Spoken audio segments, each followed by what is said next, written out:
Hey there, it's Thursday morning. Thought I'd just do a little quick video.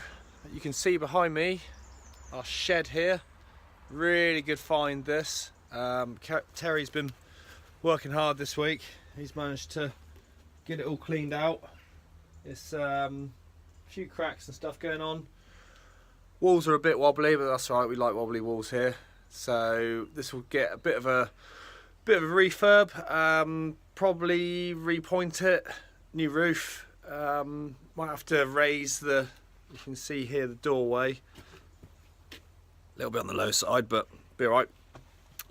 Really impressed with this. I literally thought it was a pile of rubble when I first looked at the place. So much ivy on it, all I could see was piles of stone inside. So yeah, really good little find. I did the earlier bit on the ivy. There you go. That's what happens, and that's quite light. I said before, my last place, the toll house, the whole gable end, whole lot got dropped because of ivy. Quite a busy day today. I'll probably cover that in a later video, so I'll put it out next week. What else? Feeling really grateful to have the guys here. They're just ploughing through the work, getting everything done. A lot of my time's getting taken up with meetings and stuff. Yesterday spent the most of the day replanning. Had the planning department out. Spoke to the conservation officer. They're not totally agreeing with my plans I've submitted. I disagree. I think what we've done is brilliant. I think it's very traditional, in keeping, practical for modern day living.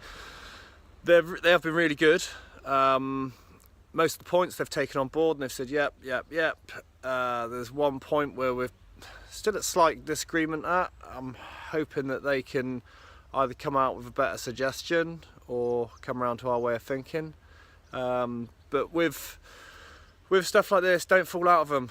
Like, I'm not a natural conformist when it comes to authority. I haven't always conformed to authority.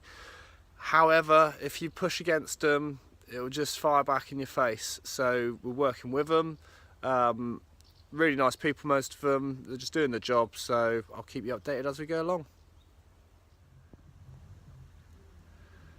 Thursday morning, just started dethatching the roof. Got the sun shining, which is pretty beautiful out here today.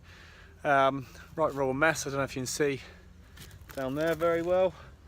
But yeah, so this stuff goes everywhere. First time taking off thatch, so spoke to a friend of mine who's a thatcher, got a quick run through, like everything I do, speak to an expert, and then it's generally quite easy. But yeah, keep you updated. 12-hour day, but we got this side all covered up in the dry, got the worst out of the way, so pretty knackered, but looking forward to tomorrow. Thursday night, 9:30. Young Elliot here is from Data Path. Just come to fix the phone line again. Some fathead broke it again. Obviously we don't believe in placing blame on individuals here, so we just take group responsibility. Might have been me. Els, if you can just tell us why are you such a good engineer? I like to fix things. Excellent, thank you. You're welcome. And there you have it, he likes to fix things. Hey there, Friday evening. Really good day today. Got the rest of the thatch off, got the felt and just fly back under the roof, which means like temporary. I've only done that as just to keep the water out, and yeah, it's all part of the master plan, but I'll update on that later. What else? Yeah, my cousin Will came up, had a little delivery, as you can see behind you, digger and dumper, which I've bought. Will help me finish off the batten as well, because everyone had to go home at 5 o'clock, unfortunately. Thought I'd take this opportunity to answer John Wilkinson. Asked me a question, when was it, a couple of weeks ago now, I think it was, John. So John asked me, with my lorry, why did I buy one rather than rent or finance? For me personally, my business experience, my cousin Will and I started a company called Blackdown Shepherd Huts. We were quite successful with that.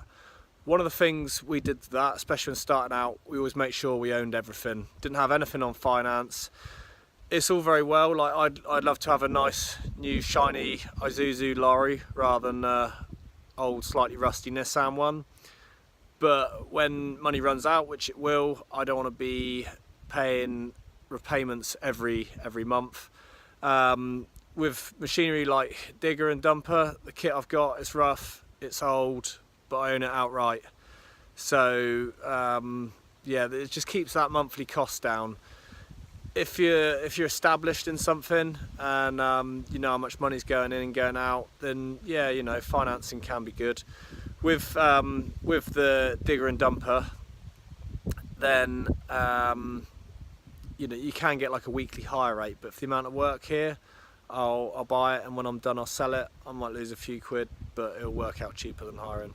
Anyway, hope that answers your question, John. Cheers. I'm not very experienced on a digger, driving digger. When I worked with Will and we had building jobs, he always kept digger driving for himself. So yeah, you won't be seeing much footage for me driving the digger for a week or two. If anyone wants me, then I'll be on the digger. Good morning, Sunday morning. As you can see behind me, the back of the house is looking a bit different. To all the smart ones out there who are going to mention about the ridge not having all the Tyvek, that was my really useful helper who did come and save the day on Friday night, put his foot through the roof, so we had to use the bit for the ridge on something else. But as he pointed out to me, it'll help keep the dust down, and it's probably more watertight than it was before, so all good. The shed you can see just down, well, you can't see the shed because it's gone. There was a little shed but it's fallen down, so Trig and I cleared that up, had a bit of a burn up. What else been on this week? Had 2 ground workers out, had Neil Chapman and Jack Westworth, both come out like individually. What I do is I get lots of people who've got a specific skill set, then I run what I'm doing past them, listen to their ideas, and that's the way I do what I do generally. I'm not a mastermind, I just kind of listen to others and pick through the ideas. Both of them really great guys, highly recommend both of them. Got some really good ideas come out, so this can start being formulated. See the area behind me, all this rubbish, we're going to clear all that up, have a bit of a strim through the grass. We're not going to do too much with this area out the back here. Gonna leave it fairly natural. Yeah, if you see along here, I think it's quite nice as it is, just as a woodland.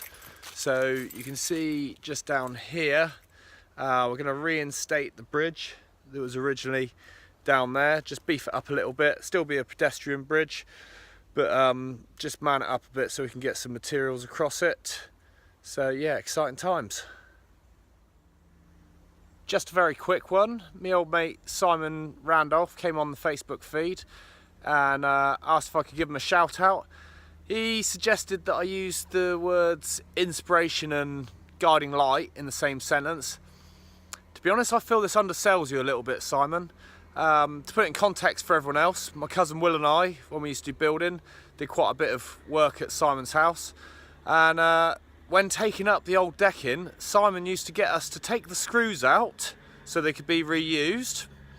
If they're bent, we straightened them. If they're blunt, we sharpened them. So yeah, the main thing Simon's taught me is economics. Thank you very much for that, Simon. You're an inspiration and a guiding light. Cheers. Good morning. It's Tuesday morning, 6 AM. Motivation hasn't really kicked in yet, about to go to the gym. Anyone who says they enjoy going to the gym first thing in the morning, they're full of shit, don't trust them. Yeah, just quickly to sign off, as always, thanks very much for all the interaction, feedback, YouTube, subscriptions. Keep asking questions and we'll keep making content. Have a good week. Cheers, bye.